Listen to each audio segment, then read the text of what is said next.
Let us know your favorite in the comments, and make sure to subscribe to never miss a good movie again. Number 7.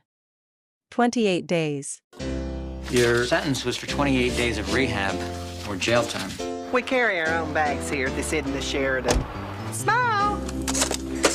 Everyone, this is Gwen. I'm thinking booze. Painkillers. I have to pick just one. A hard-drinking New York journalist takes her reputation as the life and soul of the party too far when she knocks over her sister's wedding cake and crashes the bridal limousine. When a court orders her into rehab for a month, she initially refuses, but eventually she begins to take her substance abuse seriously. Don't let them tell you there's something wrong with you. You're fine. I don't feel fine. Of course you don't feel fine. You're in deliverance country surrounded by a bunch of sober freaks. If I'm gonna do this, everything has to be different. 28 Days. Number 6. Dangerous Minds. Who are those kids? Rejects from hell? No. The kids with high IQs and low grades. All you gotta do is get their attention.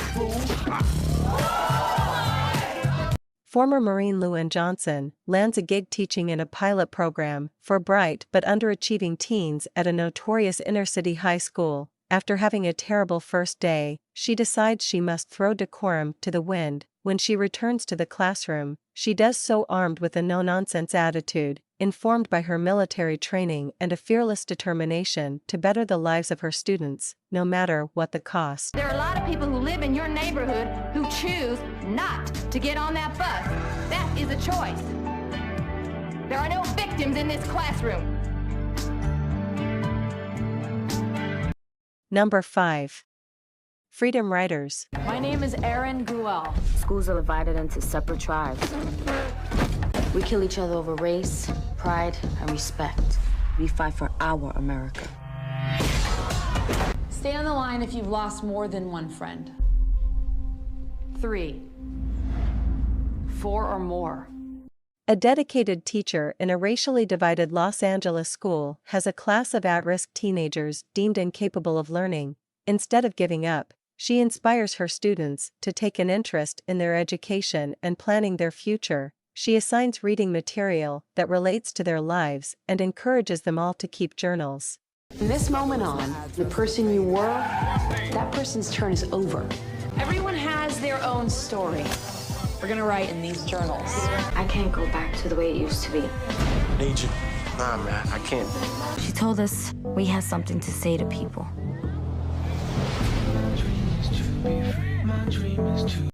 Number 4. Marriage Story. She's a great dancer. Infectious. He loves being a dad. It's almost annoying how much he likes it. She is a mother who plays. Really plays. He's very competitive. What's this? Who owns Baltic Avenue? A stage director and his actor wife struggle through a grueling, coast-to-coast divorce that pushes them to their personal and creative extremes. I thought we should talk. Okay. I don't know how to start. Number 3. Erin Brockovich. I'm smart, I'm hardworking, and I'll do anything, and I'm not leaving here without a job. Don't make me beg. Why are there medical records and blood samples in real estate files? Would you mind if I investigate this a little further? What makes you think you can just walk in there and find what we need? They're called boobs, Ed. Can I just... Yeah, just... Erin Brockovich is a woman in a tight spot, following a car accident in which Erin is not at fault. She pleads with her attorney Ed Masry to hire her at his law firm. She stumbles upon some medical records placed in real estate files, and convinces Ed to allow her to investigate, where she discovers a cover-up involving contaminated water in a local community, which is causing devastating illnesses among its residents. These people don't dream about being rich. They dream about being able to watch their kids swim in a pool without worrying that they'll have to have a hysterectomy at the age of 20.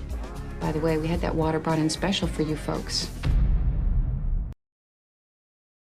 Number 2. The Terminal. Beyond those doors is American soil. You are not to leave this building. There's a man walking around the terminal in a bathrobe. I think it's CIA. You don't know what the hell you're talking about. That guy doesn't even speak English. You ever feel like you're just living in an airport? When Viktor Navorsky, an Eastern European tourist, arrives at JFK in New York, war breaks out in his country and he finds himself caught up in international politics. Because of the war, the Department of Homeland Security won't let him enter or exit the United States. He's trapped at JFK indefinitely. While living at the airport, Victor falls for a flight attendant, and she may have feelings for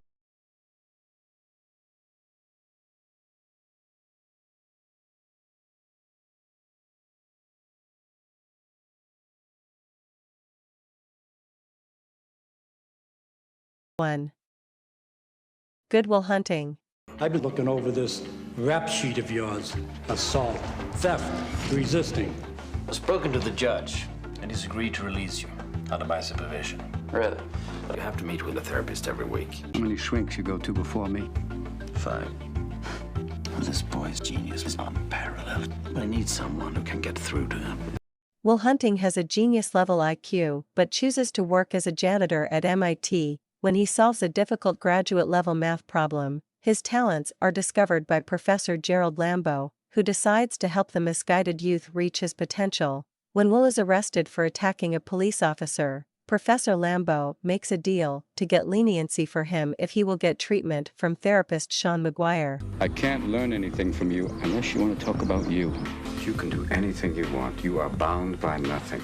And you're sitting on a winning lottery ticket. I'd do anything to have what you got. Good Will Hunting.